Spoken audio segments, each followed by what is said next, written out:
আসসালামু আলাইকুম বন্ধুরা, কেউ মন খারাপ করবেন না। শিক্ষার ভিতরে শিক্ষার শেষ নাই, কিন্তু চোরের কোনো শেষ নাই।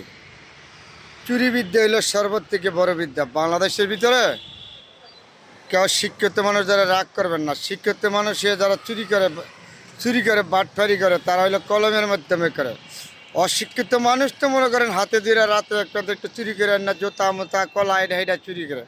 কিন্তু শিক্ষিত লোক কলমের মাধ্যমে চুরি করিয়া এই দেশটারে ডুবাইয়া শেষ করছে। বেশিরভাগই এই দেশটারে জাল্লাপুরে আঙ্গার করে ফেলাইছে শিক্ষিত লোকেরা।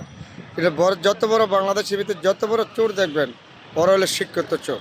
তারা তো কলমের মধ্যে যারা চুরি করে, এটা হলো সর্বথেকে বড় চোর। মানুষের অন্তর থেকে বড় চোর কলমের চোর, কলম দিয়া খোঁচার চোর। আমাদের এই বাংলাদেশের সর্বত্র বেশি সমস্যা হচ্ছে কলম চোর। কলম দিয়ে চুরি করা দেশটারে লুটটা পুটা খাইয়া শেষ করা চলে দিয়েছে, লুটপাট করে। যদি বাংলাদেশে লুটপাট না থাকতো, চুরি বাটপারি না থাকতো, তাহলে বাংলাদেশ কিসের সিঙ্গাপুরতে উন্নত প্রতিদিন হইতো। আমাদের বাংলাদেশ সর্বত্র বড় সমস্যা হইলো চুরি বাটপারি দুর্নীতি দিয়ে ধ্বংস করছে।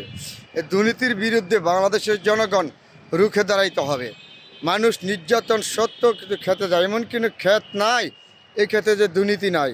চুরি বাটপারি ছাড়া কেন কথা। যতগুলি সরকারি প্রতিষ্ঠান আছে, বেসরকারি প্রতিষ্ঠান আছে, বেশিরভাগ এগুলির ভিতরে চুরি বাটপারি, মানুষকে পাবলিককে হ্যারাসমেন্ট লুটপাট করে শেষ করছে। রাস্তাঘাটে যদি কাজ করে, রাস্তাঘাটে যে কন্ট্রাক্টররা কাজ করে, প্রকল্পের কাজগুলি করে, এই কাজগুলি ধ্বংস করছে এলো চোরেরা।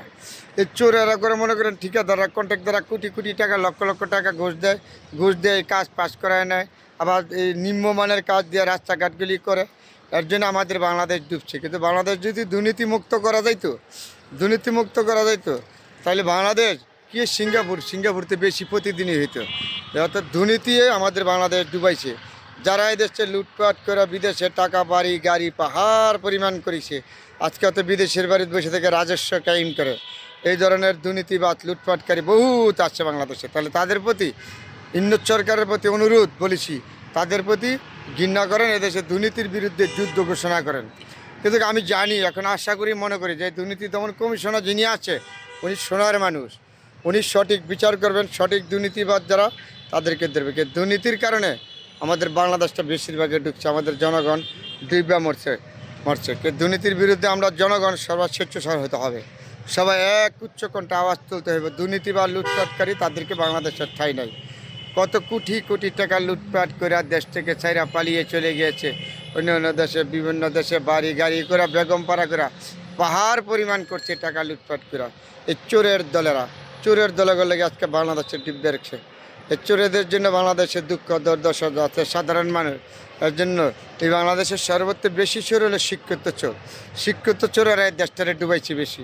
কলমের চোর, তাদেরকে সতর্ক করতে হবে। এমন কোনো প্রতিষ্ঠান নাই এই প্রতিষ্ঠানতে ধ্বংস না করছে। ওকে আজকাল লুটপাট করে বিদেশে নিয়ে পাহাড় পরিমাণ বেগম পড়া বানাইছে, এই চুরি করে লুটপাট করে। আর বাকি চোরেরা এই দেশে গাড়ি বাড়ি ছেলে মেয়েদেরকে বিদেশে পড়াশোনা করা। সর্বথেকে বড় চোর হলো সরকারি ডিপার্টমেন্টের ভিতরে যারা দুর্নীতিবাদ, তারা দেশের শত্রু, জাতির শত্রু। তারা কখনো মানুষ হতে পারবে না।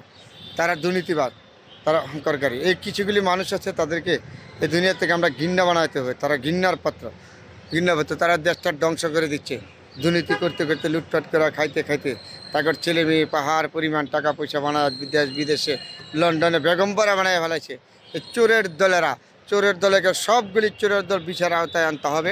দুর্নীতি দমন কমিশনের প্রতি অনুরোধ জানাচ্ছি, ডক্টর ইউনূস সাহেবের প্রতি অনুরোধ, দুর্নীতিবাজ আগে দমন করেন। দুর্নীতি যারা করে, লুটপাটকারী, তাদেরকে আগে ধরে তাদের আইনের আওতায় আনেন। সবাই অনেকগুলি কথা বলেছি বন্ধুরা, সবাই ভালো থাকবেন। সবার জন্য দোয়া এবং শুভকামনা।